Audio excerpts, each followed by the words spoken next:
Bonjour à toutes et à tous, je suis ravie de vous retrouver pour Libre Ensemble, votre rendez-vous de la laïcité au sein du magazine En Quête de Sens. Et on commence cette nouvelle saison par un entretien avec le philosophe et essayiste français Abdenour Bidar, que Jean Cornil a rencontré à Paris. Ne nous divisons pas, tissons du lien social, ce sont les messages que lance Abdenour Bidar dans ses ouvrages. De confession musulmane, il soutient un islam de la liberté. On l'écoute dans ce reportage du Centre laïque de l'audiovisuel.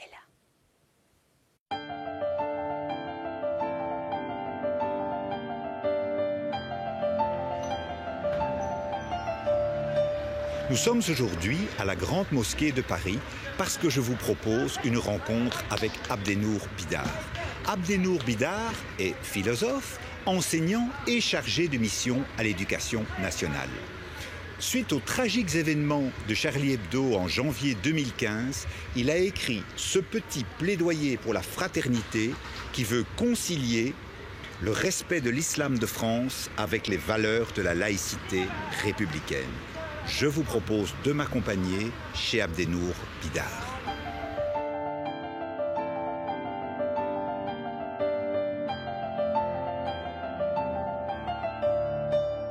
Abdenour Bidar, un immense merci d'avoir la gentillesse de nous accueillir chez vous.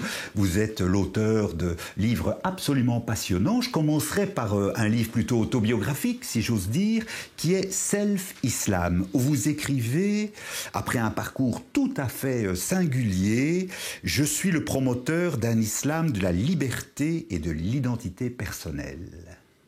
C'est quoi le parcours d'un self-islamiste, si j'ose dire, entre guillemets? Alors islamiste, non. Self, oui.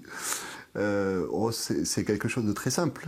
Je suis quelqu'un qui cherche son propre chemin, tout simplement, et qui, peut-être par ma culture philosophique, qui est une culture de l'esprit critique et de l'indépendance d'esprit, et de l'exercice de sa propre conscience et de sa propre raison, je suis quelqu'un qui n'accepte pas qu'on lui dise ce qu'il doit croire et ce qu'il doit penser. C'est aussi simple que ça. Hein. Le self, c'est penser par soi-même, l'exigence de penser par soi-même, y compris dans le domaine spirituel, où trop souvent, hélas, la conscience se trouve contrainte, voire soumise, par des dogmes ou par des normes qui sont édictées par les systèmes de croyance, par les systèmes religieux. Et j'ai voulu, à travers ce livre, parce que c'est un livre qui a une dimension personnelle, mais qui s'adresse à tous, j'ai voulu montrer comment j'ai essayé moi-même de trouver ma voie, mon propre chemin de sens dans le domaine spirituel, au plus loin des dogmes, et au plus loin des normes imposées par la religion, en l'occurrence l'islam. Et ce faisant, je crois que j'ai décomplexé pas mal de monde. C'est-à-dire que beaucoup de femmes et d'hommes de culture musulmane m'ont dit vous osez dire ce qu'on n'ose pas dire, vous pensez tout haut ce qu'on pense tout bas, et vous dites tout haut ce qu'on pense tout bas, parce que dans la religion musulmane, le poids de tout ce qui est imposé d'en haut et du dehors à la conscience est important. Le poids des normes, le poids des dogmes, le poids des traditions, le poids des coutumes, le poids des mœurs exerce sur les consciences, et pas seulement sur les consciences, mais aussi sur les conduites, une coercition, une contrainte importante vis-à-vis de laquelle il n'est pas facile de s'émanciper, de revendiquer le droit de s'émanciper pour trouver une véritable liberté de conscience, une liberté de conduite aussi, qui n'est pas facile, parce que ce soit dans le domaine spirituel ou dans n'importe quel autre domaine, la liberté, c'est pas facile. Absolument. Ça implique de pouvoir prendre une responsabilité. Je lis toujours ces notions de liberté et de responsabilité. Une responsabilité par rapport à ce qu'on est, hein, ce qu'on pense et ce qu'on veut faire de soi, de sa vie, etc. C'est ce que je raconte donc dans Self-Islam. C'est un livre que j'ai proposé en miroir, si vous voulez. Oui. C'est-à-dire un itinéraire personnel qui permet à chacun d'être renvoyé à lui-même pour se poser la question « Et moi alors ?» Voilà. Il y a un moment très émouvant, je trouve, dans votre livre, qui était un peu un basculement existentiel, si vous me permettez ces propos, c'est la rencontre avec le soufisme. Vous pouvez nous expliquer un petit peu pourquoi ça a été ce moment-là, dans cette branche-là de l'islam, quelque chose d'important dans votre parcours? Alors d'abord, je réagis sur le mot existentiel. J'ai écrit quelques années après avoir écrit Self-Islam, un livre qui a été pas mal lu, qui avait pour titre L'islam sans soumission pour un existentialisme musulman. Et c'est vraiment la veine dans laquelle je m'inscris, le sillon que j'essaye de creuser. Cet existentialisme, alors évidemment quand on pense existentialisme, on pense Sartre, Jean-Paul Sartre, mais il y a eu un existentialisme athée, il y a eu un existentialisme chrétien également, et je crois qu'à chaque fois qu'il y a un existentialisme, il y a cette revendication de la part de l'individu à un droit de penser par soi-même et à un droit de décider de soi-même de façon libre, y compris sur le plan spirituel. Donc je revendique, je suis tout à fait d'accord avec vous quand vous dites qu'il y a quelque chose d'existentiel dans ma pensée, dans ma démarche. Alors le soufisme, c'est une école d'approfondissement de la vie spirituelle qui est traditionnelle en islam. Il y a toujours eu des soufis, en tout cas depuis les premiers siècles de l'islam. Ce sont des hommes qui, au-delà de la piété, de la foi commune, s'engagent dans une démarche qui est une démarche de connaissance, c'est-à-dire de méditation sur ce qu'on pourrait appeler de la façon la plus simple le mystère de l'existence, le mystère de la condition humaine. Ce sont des hommes qui s'interrogent, il y a toute une littérature soufie pendant des siècles, sur le rapport intime et peut-être le rapport secret entre l'humain et le divin. Ce sont des gens qui ne sont pas dualistes, qui ne disent pas il y a d'un côté l'humain, c'est-à-dire la créature humaine, et de l'autre côté le divin, le créateur qui nous dépasse, qui nous transcende, etc. Ce sont des hommes qui, comme l'ont fait d'autres, dans toutes les autres traditions spirituelles de l'humanité, cultivent l'intuition qu'il y a en l'être humain quelque chose de divin. Et que, donc, l'humain et le divin ne sont pas séparés, mais sont en quelque sorte les deux revers d'une médaille. Et toute la démarche soufie est une démarche qui est une démarche de concentration intérieure, qui s'appuie sur des rituels, une démarche de méditation. Donc c'est pour ça que je parlais d'une démarche d'approfondissement, pour essayer, je dirais, de creuser en soi, dans cet exercice de méditation, jusqu'à faire émerger cette dimension intérieure.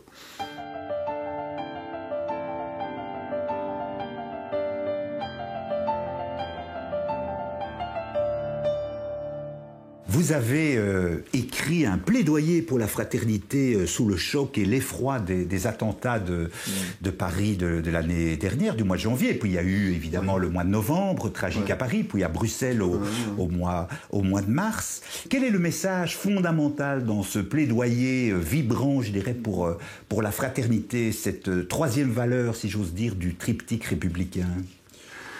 Alors d'abord, c'était un appel que j'ai senti comme quelque chose d'impérieux et d'urgent. J'ai écrit le plaidoyer pour la fraternité dans la foulée immédiate des attentats.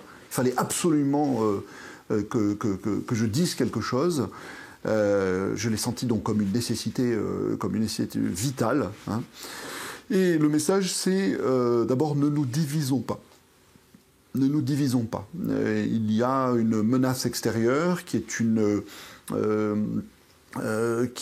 d'une agressivité absolument folle, qui est d'une barbarie absolument folle, et qui attaque directement nos principes de civilisation, qui est fondé sur tout d'abord l'affirmation de la dignité sacrée de toute personne humaine, quelles que soient ses croyances, quelles que soient ses convictions, etc.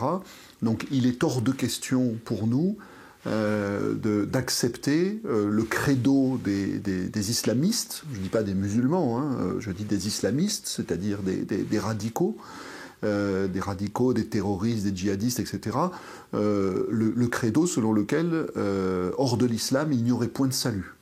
C'est absolument contradictoire avec toutes nos valeurs qui sont des valeurs de pluralisme, d'acceptation du pluralisme. Nous considérons que, eh bien, justement, chaque être humain est doté d'une liberté de conscience qui doit lui donner le droit entier de faire le choix de ce en quoi il veut croire ou ne pas croire, que ce soit un idéal religieux ou que ce soit un idéal politique ou un idéal de quelque autre forme que ce soit. Voilà. Donc, si vous voulez, le message, c'était réaffirmons ce que nous sommes, d'autant plus que nous sommes en Europe actuellement dans un univers qui est assez, je dirais, désenchanté par rapport à ses propres valeurs. En France, il y a une très très grosse crise de l'identité et de la culture française qui malgré tout son héritage de valeurs, ne sait plus très bien autour de quoi se repérer, se rassembler. On a un très fort besoin en France de se retrouver. Voilà, dans une société qui est multifragmentée, multifracturée, avec, j'en parle beaucoup dans le plaidoyer, notamment deux grands types de fractures qui atomisent complètement la société, les fractures sociales, qui sont très importantes, fractures d'inégalité, et puis les fractures culturelles, et qui se cristallisent notamment autour de la présence de l'islam et des musulmans. Absolument. Et par rapport donc à ces forces centrifuges qui menacent vraiment de faire éclater le corps social français, il y a ce besoin de se retrouver, et en même temps cette perplexité. Et on l'avait vu lors de la manifestation silencieuse du 11 janvier. Oui. Bon, il y avait une solennité dans ce silence, absolument, mais il y avait un embarras en même temps qu'une solennité. C'est-à-dire que c'était une sorte d'aveu presque d'impuissance. On ne savait pas autour de quoi précisément on allait pouvoir refaire société, reconstruire le lien social. Et à ce moment-là, comme à d'autres, parce que je ne suis pas le seul à avoir eu cette intuition, il m'est apparu que le temps de la fraternité devait venir. C'est-à-dire que cette devise, cette troisième valeur perdue au fond de la devise républicaine. Un peu orpheline, comme dit Régis Debray. Un peu oubliée, on l'a souvent qualifiée de grande oubliée de la devise républicaine. Eh bien que seule cette fraternité pouvait avoir la vertu ou était à la hauteur ou à la mesure du défi qui nous était imposé à la fois par la menace extérieure contre nos valeurs, et par l'état inquiétant de notre société trop divisée.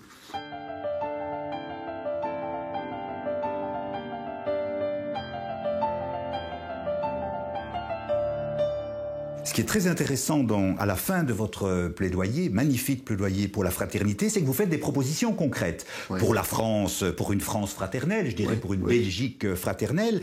Et je voulais juste vous interroger sur deux propositions plus concrètes qui m'ont frappé. C'est à la fois l'idée d'un revenu citoyen minimal et à la fois l'idée d'un service civique obligatoire. Oui. En ce qui concerne le revenu citoyen minimal, quand j'écris là-dessus, je pense toujours à Hannah Arendt. Hannah Arendt dit que pour l'être humain, dans sa vie sociale, il doit y avoir trois dimensions sans lesquelles cette vie sociale n'est pas authentiquement humaine. Il y a la dimension du travail. Bon, nous sommes astreints à un travail qui nous permet de subvenir à nos besoins. Il y a la dimension de la politique, c'est-à-dire qu'il s'agit, c'est un droit fondamental, de donner à chaque être humain, que ce soit à une échelle locale ou à une échelle plus nationale ou plus importante en tout cas, les moyens de participer activement à l'élaboration de la vie publique, du progrès social, de la justice sociale, de l'ordre social, etc. Et elle dit qu'il y a une troisième dimension qui est la dimension de la culture.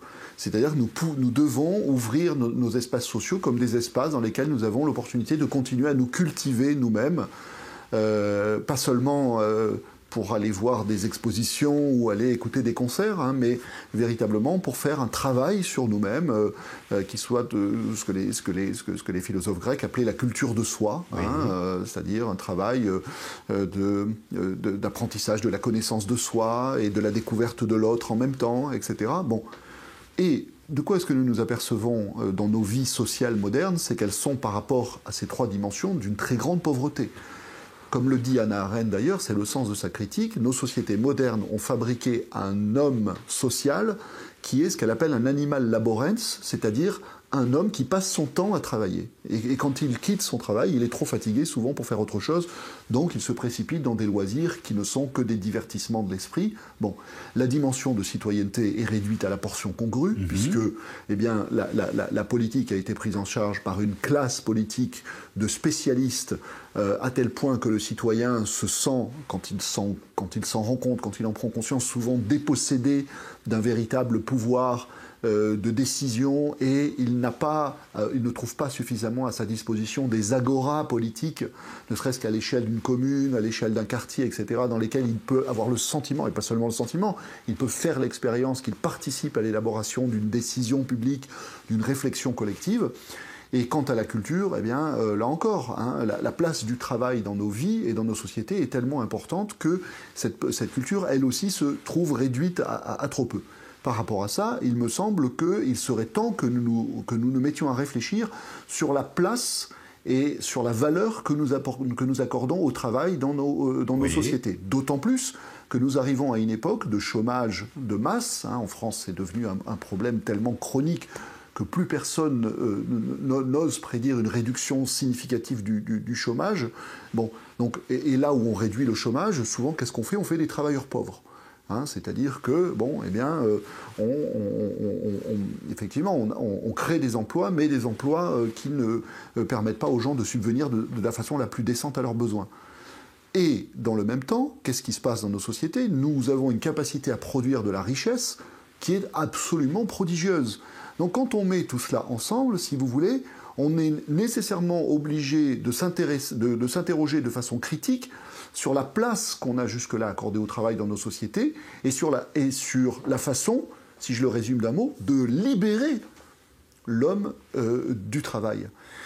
Et libérer l'homme du travail, aujourd'hui, ça se cristallise de façon concrète par des réflexions dans plusieurs pays européens sur ce revenu citoyen, oui, qui aurait une vertu qui serait non seulement de faire en sorte que les gens ne soient pas contraints par la nécessité économique à prendre n'importe quel travail, ce qui les délivrerait, non pas pour en faire des assistés, comme le disent les critiques de ce revenu citoyen, mais pour leur donner l'opportunité d'un engagement dans la vie sociale qui serait beaucoup plus choisi et qui, à mon sens, profiterait beaucoup au lien social, parce que nous aurions des gens qui s'avanceraient dans la vie sociale, non pas pour faire un travail qui est un travail dans lequel ils ne s'engagent pas, parce que c'est un travail qui ne répond qu'à une nécessité économique, mais des gens qui s'engageraient dans des activités qui auraient beaucoup plus de sens pour eux et qui, je n'en doute pas, participeraient à redynamiser considérablement le lien social.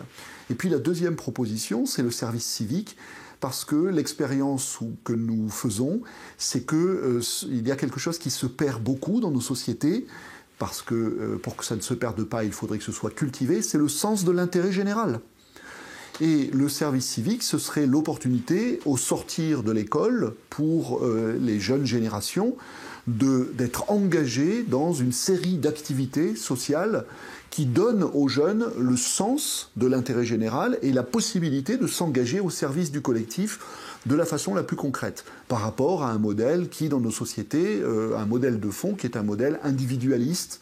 On conditionne notre jeunesse au chacun pour soi, et à penser que, eh bien, il s'agit avant tout dans la vie sociale, dans la vie professionnelle, de songer à sa propre réussite. Et là encore, il y a quelque chose qui est terrible pour notre lien social, parce que ça fait partie de ces forces centrifuges qui le font éclater.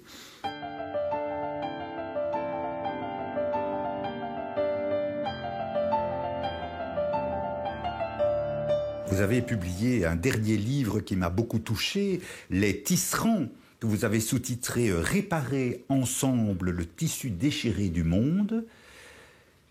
Vous êtes un tisserand, je suis un tisserand. Qui seront les tisserands d'aujourd'hui et de demain? Alors les tisserandes et les tisserands, je le mets souvent d'abord au féminin. Et c'est pas juste une façon de parler, c'est d'abord une série de rencontres. Oui. C'est-à-dire que depuis des années, et encore l'année dernière avec le plaidoyer pour la fraternité, je vois beaucoup de monde, parce que je fais des conférences, je circule, je discute avec les gens, etc. Et toujours sur ces thématiques du lien social, soit du lien social, soit de la réparation du lien social, soit de la réparation du lien interculturel.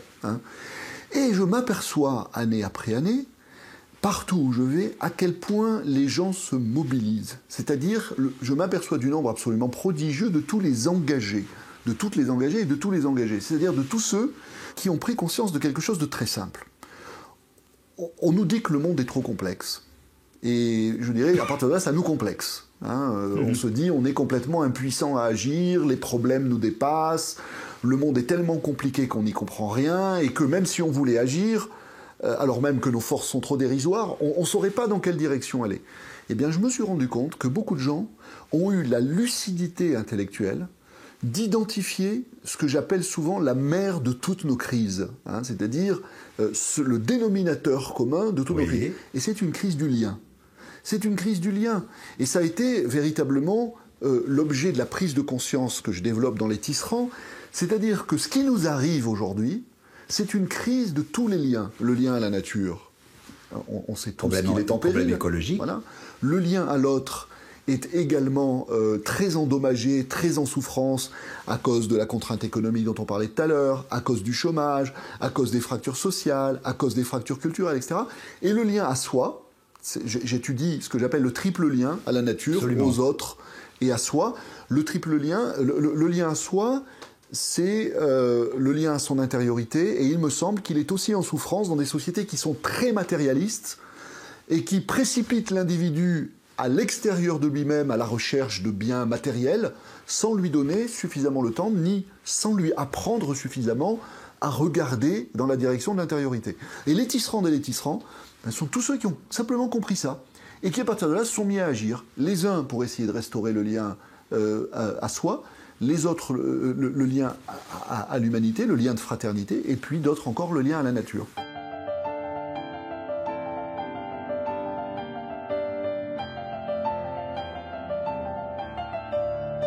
Vous écrivez tout ce qui nous relie, nous rend plus forts. Et ce que j'ai trouvé très passionnant dans votre lien, notamment l'aspect du lien à soi, à l'intériorité, à la spiritualité, c'est que vous mobilisez ce qu'on fait assez rarement, les cultures du monde entier, les traditions intellectuelles, spirituelles, religieuses, philosophiques, de la Chine, de l'Inde, du monde arabo-musulman. Je trouve que ça, c'est une très très forte richesse du lien intellectuel, je dirais, entre les civilisations. Si vous voulez, ça naît déjà d'une frustration. C'est-à-dire que moi, je suis un intellectuel occidental qui lit les intellectuels occidentaux, et je m'aperçois souvent qu'on a un univers de référence qui est complètement ethnocentré, occidentalo-centré. Alors moi, je suis également de culture musulmane. Par mon parcours personnel, j'ai été amené à m'intéresser beaucoup à l'hindouisme, à me nourrir beaucoup aussi de la spiritualité hindoue. Et donc j'essaie au maximum dans mes œuvres de dire nous sommes au temps où doit s'ouvrir la discussion la plus universelle sur des sujets qui en réalité nous préoccupent tous, parce que qu'est-ce que nous cherchons? Si je le dis comme Edgar Morin, je vais dire nous cherchons une politique de civilisation ou un projet de civilisation, c'est-à-dire quelque chose dans lequel on arrête de considérer que les problèmes sont les problèmes de l'Occident ou les problèmes de tel ou tel Orient, mais des questions fondamentales auxquelles nous sommes, ou des défis fondamentaux auxquels nous sommes aujourd'hui tous confrontés. Et en l'occurrence, cette crise des liens que j'évoquais à l'instant, c'est véritablement un problème qui nous concerne tous, dans ces trois dimensions, du lien à la nature, à l'autre et à soi. Et je me suis aperçu par rapport à ça que, voilà, on a un véritable projet de civilisation, et pour moi, les tisserandes et les tisserands portent un projet de civilisation qui est de recréer, ou de créer, d'inventer une société humaine dont toutes les structures, dont toutes les institutions, dont toutes les forces vives sur le plan humain, dont toutes les innovations aussi, parce qu'on est une société qui innove en permanence, des sociétés qui innovent en permanence, soient mises au service de la recréation des liens ou de la création des liens. C'est-à-dire que nous puissions, je dis souvent, et je le dis encore dans le livre, faire de chaque individu humain, de chaque être humain, un cœur de lien. C'est-à-dire quelqu'un qui va être, grâce à toutes les forces associées de la société et de la civilisation, tellement bien relié à nouveau à la nature, aux autres et à lui-même, va pouvoir développer son humanité, cultiver son humanité. Parce que ces liens, c'est ce que j'analyse dans le livre, sont des liens nourriciers, profondément nourriciers, sans lesquels on meurt. Parce que nous, les êtres humains, sans nos liens, sans le lien à l'autre, sans le lien d'inspiration de ce qui remonte du plus profond de moi-même et sans le lien à la nature, qu'est-ce que je suis? Rien du tout. L'être humain, c'est l'être qui n'est rien du tout seul. Il est dans une interdépendance, il est dans une interaction qui n'est pas du tout quelque chose de négatif, qui est quelque chose de complètement nourricier. C'est-à-dire nous passons, si je devais employer une image, notre vie, et nous devons notre vitalité à tous les cordons ombilicaux qui nous relient au cosmos, à la société, à condition qu'on puisse entretenir une relation de fraternité, de partage, de solidarité, de coopération, etc. Et au lieu de croire donc que nous serions destinés à vivre dans la guerre de tous contre tous ou dans le chacun pour soi. Et le troisième cordon ombilical, c'est le cordon entre, Bergson aurait dit, le moi social et le moi profond. Abdenour Bidar, un tout grand merci pour cette rencontre. Merci beaucoup.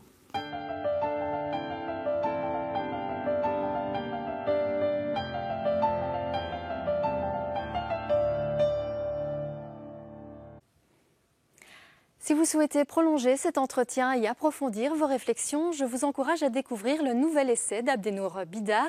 Son titre, Les rencontres de la laïcité, laïcité et religion dans la France d'aujourd'hui. C'est un ouvrage qui a été publié aux éditions Priva en mai 2016. Merci de nous avoir suivis et à très bientôt pour un nouveau rendez-vous de Libre Ensemble, votre rendez-vous de la laïcité.